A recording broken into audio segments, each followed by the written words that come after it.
Hello, I'm Kent Myers. I'm Mick Cornett, and it's time for the verdict. As a part of its traditional and continuing commitment to public and community service, Crowe and Dunleavy Law Firm presents The Verdict, an objective discussion of contemporary legal issues hosted by Kent Myers. And also brought to you by a friend of Oklahoma Lawyers for Children and Delta Dental Plan of Oklahoma. And welcome to The Verdict. I'm Mick Cornett. Well, on a previous show, we dealt with the process and repercussions of Oklahoma's congressional redistricting. This week, we revisit that issue by looking at our state legislative redistricting. And let me introduce one of Oklahoma's top legal experts and my co-host, Kent Myers. Kent, basically, we're talking about the lines on a map that determine who's in the state House of Representatives and who's in the state Senate and how those individual districts are determined. Yes, we're changing that because of a requirement of our Oklahoma Constitution. And oftentimes this year, in this process, the phrase gerrymandering is bounded about. People are accused of gerrymandering, and I think maybe our viewers would be interested in what that word means and where it came from. I have a graphic that will explain it, I hope. The word gerrymander comes from two words, gerry and mander, but Governor Gerry of Massachusetts in 1810 redesigned the district to try to put all representatives of a particular party or group in a concentrated area so as to make an advantageous redistricting for himself and his party. Some people that were critical of it said, well, the district that he had designed looked like a salamander. Thus the word gerrymander and gerrymandering. I don't know what it tells us. He was ahead of his time. That's what it tells us. He was ahead of his time, and maybe because of gerrymandering, he was ultimately elected the Vice President of the United States under James Madison. I didn't know that. Little trivia. Yeah, you're ahead of me there. He's known more for his bad deeds than his good deeds. But in any event, this should be a good discussion. The legislative redistricting has been accomplished by the legislature, but not without intrigue, and we'll get into that. All right. And we'll get started when we return. It's legislative redistricting in the state of Oklahoma, and it should be a lively discussion right here on The Verdict.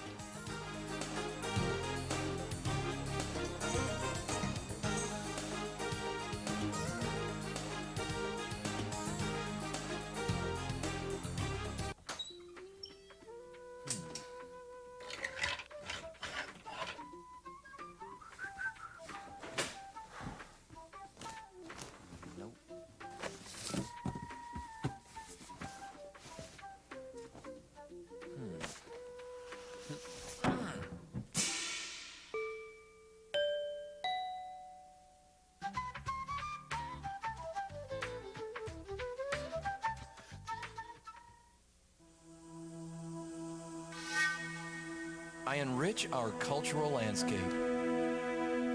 I help define our quality of life.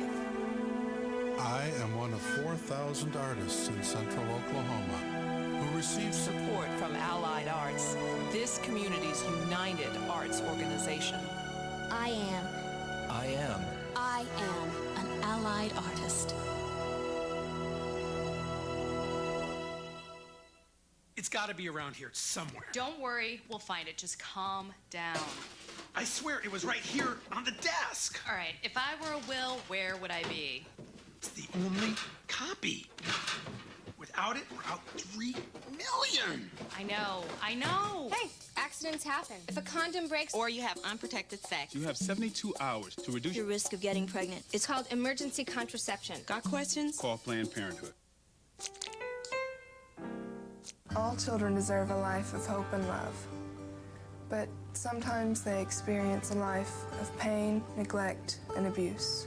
When that happens, each child deserves all of the quality assistance and representation that can be offered in our legal system. Oklahoma Lawyers for Children has over 350 of the best attorneys and volunteers in Oklahoma County who donate their time and services to represent children. For more information, call 405-23-CHILD. Oklahoma Lawyers for Children, helping to bring hope and love back to the lives of abused children.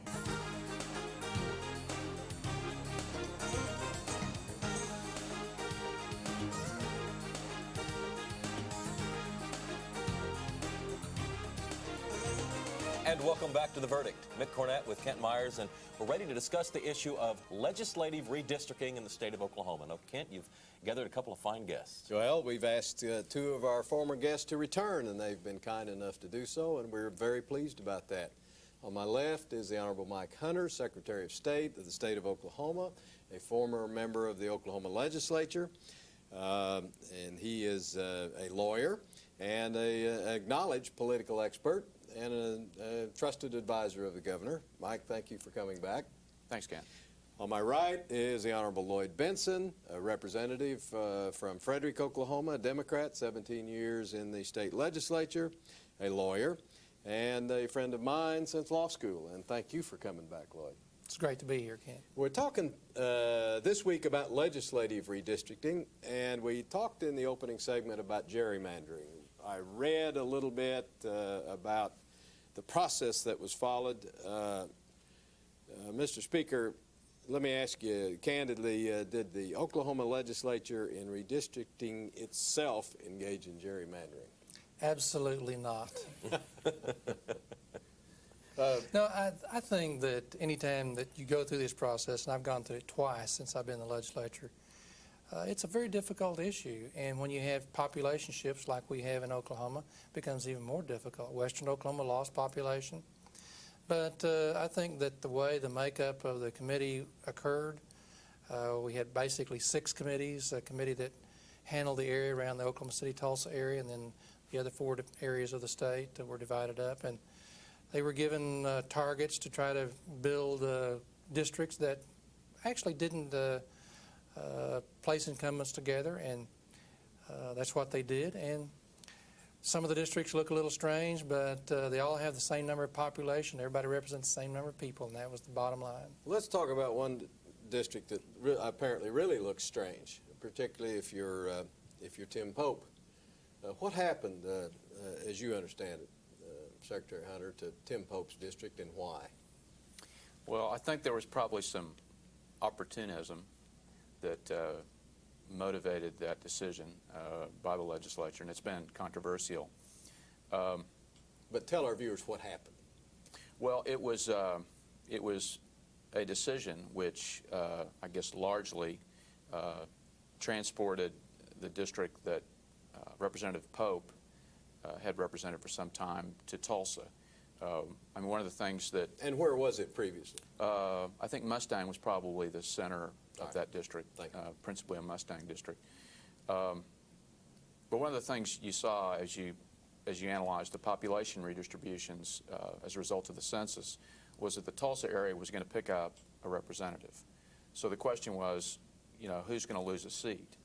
And when you looked at the part of the state that had population slippage, western Oklahoma was going in some way to probably lose a seat. And a decision was made because because of the fact that Representative Pope had announced to run for labor commissioner, that he was in a position where he couldn't complain very much if his seat was transformed into a Tulsa seat. So the result of that decision was western Oklahoma, the seats that had lost population, moved more towards central Oklahoma, and were able to eat up that population that remained from Representative Pope's district. I saw a number that I wonder if you could comment on, that western Oklahoma or southwestern Oklahoma lost approximately 32,000 population since the last census. Is that consistent? I think that's accurate, yes. Yeah. Do you have a sense of why that occurred? Why the population shift? Oh, I mean, I think it's a combination of things. Western Oklahoma's economy has been, for decades, based on the oil business and agriculture. And those have been, I guess, in a downward trough, those two areas of profit-making, if you will. And when people can't make money, they have a tendency to go to places where they can. So I guess simply put, those two sectors of Oklahoma's economy have been challenged, and they're the linchpin of western Oklahoma.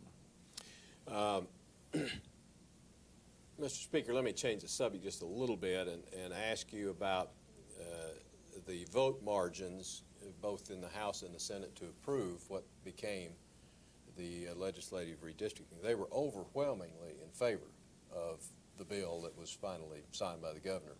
Yes, there were very few no votes in the House of Representatives, and I think just maybe one or two in the Senate. Well, does that represent a bipartisan, on a state basis, if you will, a bipartisan agreement on how to get this thing I think so. done? I think the Republicans felt like that they had not been disenfranchised in the process. They were part of the decision-making process, and we had a member from Oklahoma County that was a Republican chairman of the Oklahoma County area, and I think that they felt like that they had been treated fairly, and as a result, they voted to support the bill. You know, 9 years ago, or 10 years ago, I guess now, there were only 9 states that did not have their legislative redistricting challenged. Oklahoma was one of those. And I think that, I think Mike and I agree that Oklahoma probably will not be challenged this year either, even with some strange configurations as far as districts are concerned. Because I think the process was fair and open, and people felt like it was fair and open. Mr. Benson, the drawing of congressional lines seems to protect incumbents. It seems to me like the people of Oklahoma stepped up a few years ago and said, well, the only thing we can do to get rid of this incumbency is to create term limits. So in effect, I think the question should be asked, should we be protecting incumbents every time we redraw the lines? Well, of course, incumbents are protected by the voters, and the House of Representatives, you're on instant recall every 2 years. So I don't think there's much protection there. Mike, what do you think about term limits in that context? Should we be protecting incumbents? Yeah, I guess I would similarly challenge the proposition that we're protecting incumbents. Mm-hmm. I mean, in some sense, those folks, men and women, were elected by the voters to serve them in the legislature, and they were elected within certain confines. The fact that the census occurs and that we have to reallocate population to make the districts, you know, with a certain minor margin of error equivalent, shouldn't disrupt that person's right to the office. And as Benson said, Speaker Benson said, every other year the voters do a gut check with you when you're in the House, and you have a little more breathing room in the Senate. But I think that it was, I think the process this year was above board. I think there was a lot of bipartisanship. The governor was very involved, and I mean, that all translated into a bill that was passed without much acrimony and signed by the governor. Let me break in here and get us to a break. We'll be right back. You're watching The Verdict.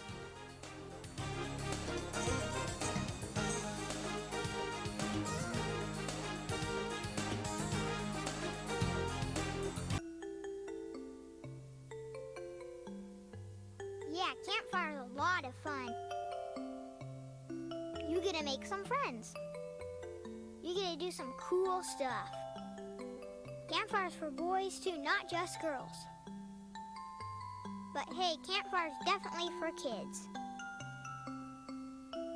So call the campfire office nearest you to join in on the fun.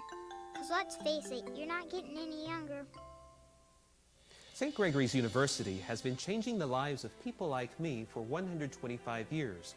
Affordable, private Catholic education, balanced with dedication to community and service, makes St. Gregory special. We're extremely proud of our students' outstanding academic achievements and our nationally ranked athletic teams. It's when you help a student build a future of balance, integrity, and service that you change a life forever. St. Gregory's, a community for life. Yesterday was pineapple. You can say that again. On Broadway is Oklahoma's premier youth musical theater company. Bringing our daughter here was one of the smartest things we've ever done. I've learned a lot. I've gained a lot of confidence. They helped me develop talents I never knew I had. And it's fun. On Broadway, Oklahoma's premier youth musical theater company. Now enrolling in Edmond. Call 330-CAST. That's 330-2278. Every day, in state governments throughout the country, crucial decisions are being made that affect the lives of children and their families. But as this process takes place, children are often left voiceless. when these children raise their hands to be heard. Is anyone listening? There are people listening. They are child advocates. Join us and raise your hand for kids.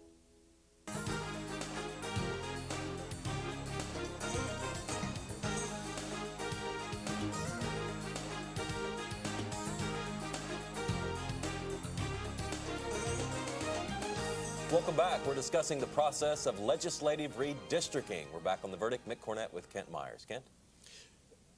Gentlemen, we had an event this last session that was unique, at least in my experience.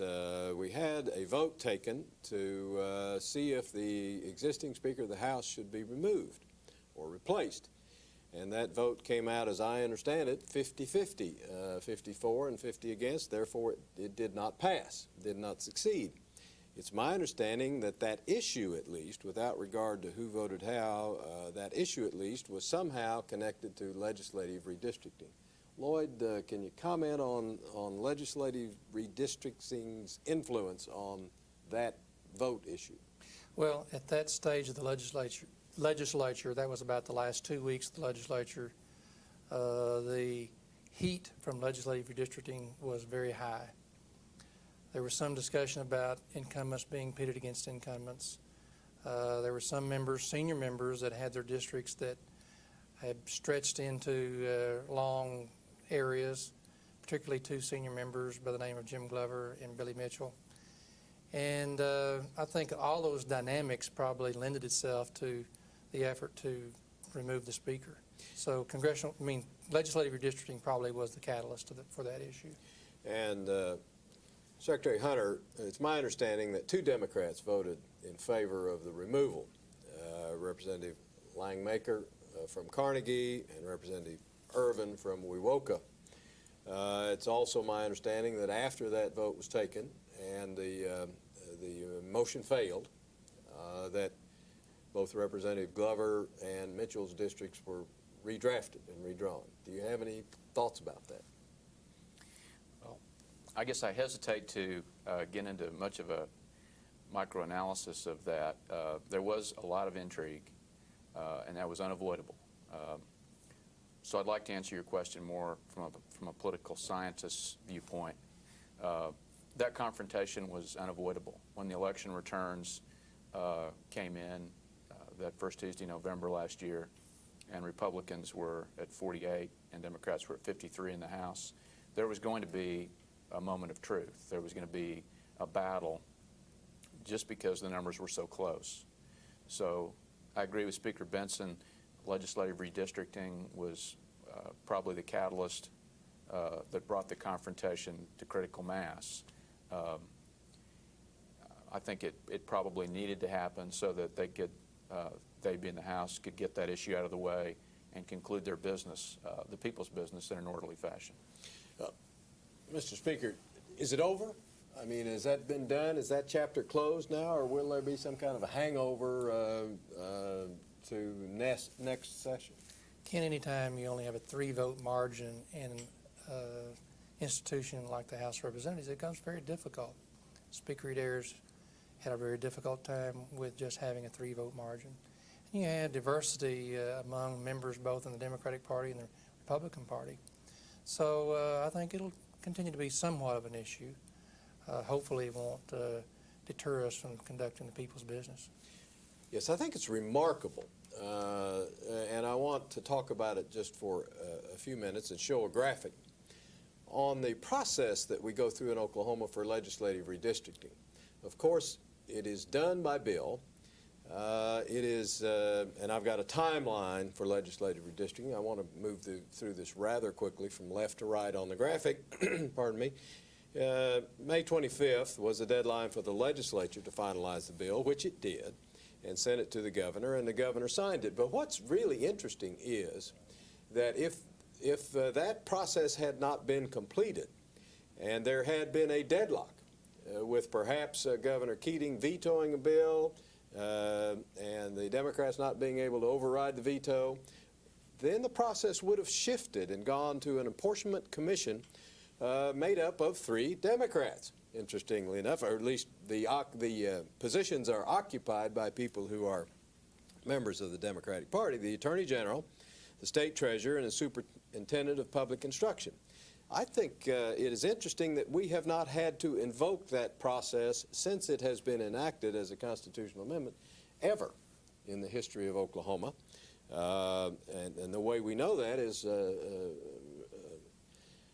Mr. Secretary, by checking your records, because in the records of the Secretary of State has to be filed any order entered by the Apportionment Commission, and we've checked your records and we found none. That's correct. But it seems to me that while we do have bickering, we do have intrigue, we do have competitiveness, this has to represent a high water mark on bipartisanship in getting this done without going to this kind of brinksmanship. I think members just don't want anybody else messing with their district, so they finally reach agreement. It's one thing to govern an area or a group of people. It's another to govern yourself. And in this instance, it can bring out the best or the worst in people. Let me ask a different question. Let's talk about minority interest for a minute. I have seen the number of 6 districts being primarily minority districts, and yet the minority population has increased considerably. Are we involved in gerrymandering there in trying to accumulate all the minority population in just 6 districts? Should there have been more than 6? Well, when you look at the location of those 6 districts, there's some composite of the minorities within the framework of those districts. So it wasn't real difficult to be able to draw districts that were majority-minority from the standpoint of those minorities being in the majority in those particular districts. So if you tried to take a community, say like a Lawton that has minorities living in the entire community, all over the community, it become more difficult trying to draw a minority district in a place like that. It would look like a salamander, wouldn't it? But in Oklahoma City and Tulsa, that was not difficult to do. Kent, why don't we give our guests a few seconds to kind of sum up this show on legislative redistricting. Mike, why don't you go first? What are your overall thoughts on the process? I guess the one point I'd like to raise is gerrymander is a term that's thrown around a lot, and if a district looks strange these days because we have so many restrictions and guidance from the United States Supreme Court, if it looks strange, it's because the population distributions are a little bit awkward. And probably the best thing you can do to get a feel for that is to get a map that actually shows, based on a color scheme, where the population distributions are in the state. But I'd just like to say, again, that this process worked well because I think all the parties had the information that they needed, and we bargained and negotiated based on informed positions. And I think anytime you have that in a debate setting, in a setting where you've got conflicting interests, it's positive. So I think ultimately it was a good product, and I agree with the Speaker. I doubt that there'll be any legal challenges. Speaker Benson? Well, I think when you look at Oklahoma versus Texas, the fact that Texas did not complete their legislative redistricting, neither did they complete their congressional redistricting. The federal courts are going to have to do that in Texas, whereas in Oklahoma, we did complete our legislative redistricting. We will do congressional redistricting. That tells me that Oklahoma has certainly matched Texas as far as those issues are concerned. I think that the legislative process takes some pride in the fact that we were able to do this in a bipartisan fashion, and the governor signed the bill, and we had such a tremendous margin of victory on both of those pieces of legislation that came out of the House and the Senate. And we got to wrap it up there. Loyd Benson, Mike Hunter, thank you both for being here. Kent and I'll have a few final thoughts when we return. You're watching The Verdict.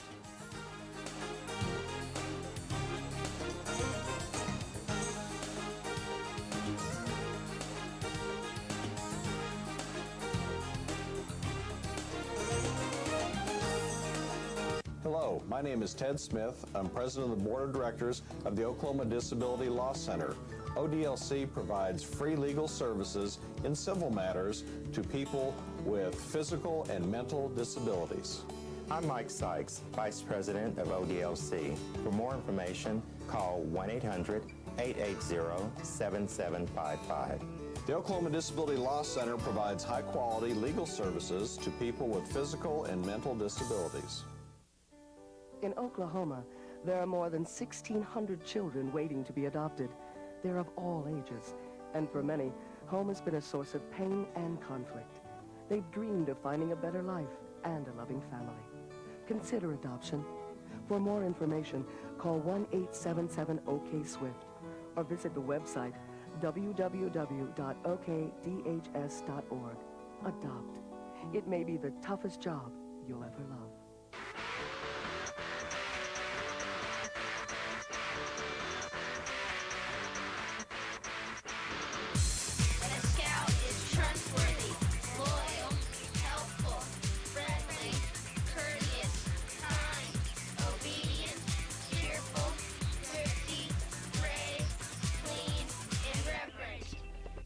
Boy Scouts of America, where above all else, character counts. Bringing out the best in each student. That is the simple goal and tradition of Heritage Hall. The focus on the individual shapes the educational experience at Heritage Hall. Each student benefits from small classes, able, dedicated teachers, a solid academic curriculum, and exceptional co-curricular programs of athletics, arts, community service, and other activities, parental involvement, personalized counseling, and the development of responsibility, integrity, and love of learning. If you want education taught with pride, then you want Heritage Hall.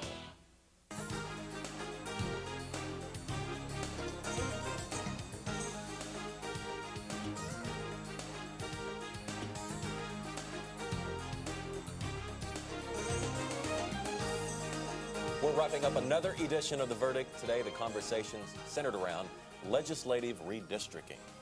It was a subject that sounds boring, but is wrapped in intrigue because of the failed speaker coup. They tried to get the speaker. They didn't get the speaker. It will be interesting to see whether that carries over into the next session in the sense of revenge. Bipartisanship would say probably not, but who knows how deep those wounds may be.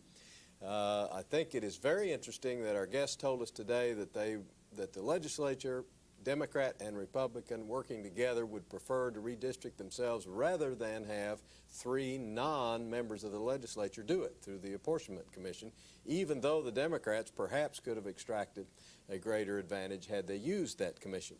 But they chose not to do so. They chose to do it in conjunction with their adversaries in a bipartisan way, and I think that's to the credit of the state of Oklahoma. Well, it's done for 10 years. We don't have to do it again, and all we can say to the viewers is tune in 10 years from now, and we'll have another show on redistricting. And that's going to do it. Loyd, Benson, Mike Hunter, thank you both for coming by. For Kent Myers, I'm Mick Cornett. We'll see you next time on The Verdict. This program was brought to you by Crow and Dunlevy, a professional corporation, and also brought to you by a friend of Oklahoma Lawyers for Children and Delta Dental Plan of Oklahoma.